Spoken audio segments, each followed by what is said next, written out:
ইলিশের সিজন, তো ইলিশ মাছের মাথা দিয়ে কিন্তু আজকে বানিয়েছি এই পুঁই শাকের চচ্চড়ি বা ঘন্ট। আপনারা দেখুন ভিডিওটা, ভালো লাগলে লাইক শেয়ার অবশ্যই করবে। চ্যানেলে নতুন হলে চ্যানেলটা সাবস্ক্রাইব করে দিয়ে যাবে, আর অবশ্যই পেজ থেকে দেখলে পেজটা ফলো করবে, আর কমেন্ট করতে কিন্তু ভুলবে না। আজকে বানিয়ে ফেলবো ইলিশ মাছের মাথা দিয়ে পুঁই শাক চচ্চড়ি বা পুঁই শাকের ঘন্টও বলতে পারবেন। খুব সুন্দর একটা রেসিপি, আপনারা দেখুন ফুল ভিডিওটা।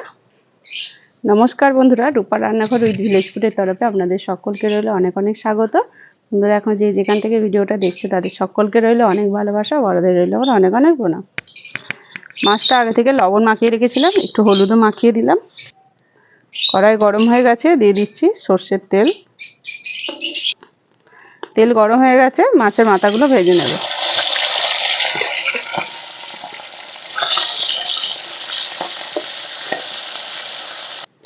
তেলের মধ্যে দিয়ে দিচ্ছি পেঁয়াজ কুচো, কাঁচা লঙ্কা দিয়ে দিলাম।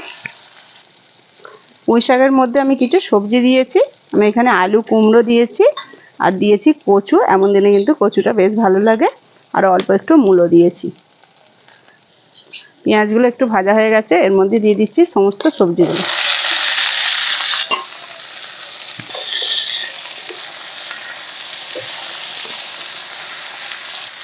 লবণ দিয়ে দিচ্ছি, হলুদের গুঁড়ো। সবজিগুলো সামান্য একটু জল দিয়ে কিন্তু চাপা দিয়ে সিদ্ধ করে নিয়েছি। এবার আমি পাতাগুলো দিয়ে দিচ্ছি।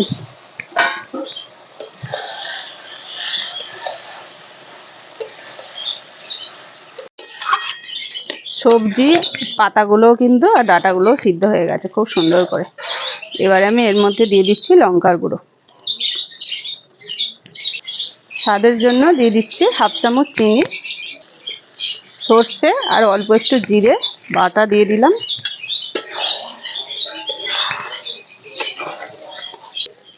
দিয়ে দিচ্ছি ভেজে রাখা ইলিশ মাছের মাথাটা, দিয়ে খুব ভালোভাবে মিশিয়ে নেব। ভালোভাবে নেড়ে নেড়ে কষিয়ে আমার রেডি হয়ে গেল পুঁই শাকের চচ্চড়ি বা পুঁই শাক ঘন্টও বলতে পারবেন। খুব সুন্দর দেখুন, আর টেস্টটা কিন্তু ইলিশ মাছের মাথার জন্য কিন্তু অনেকটাই বেড়ে যাবে। আপনারা এটা এখানে কিন্তু কাতলা মাছ বা রুই মাছের মাথা দিয়েও করতে পারবেন।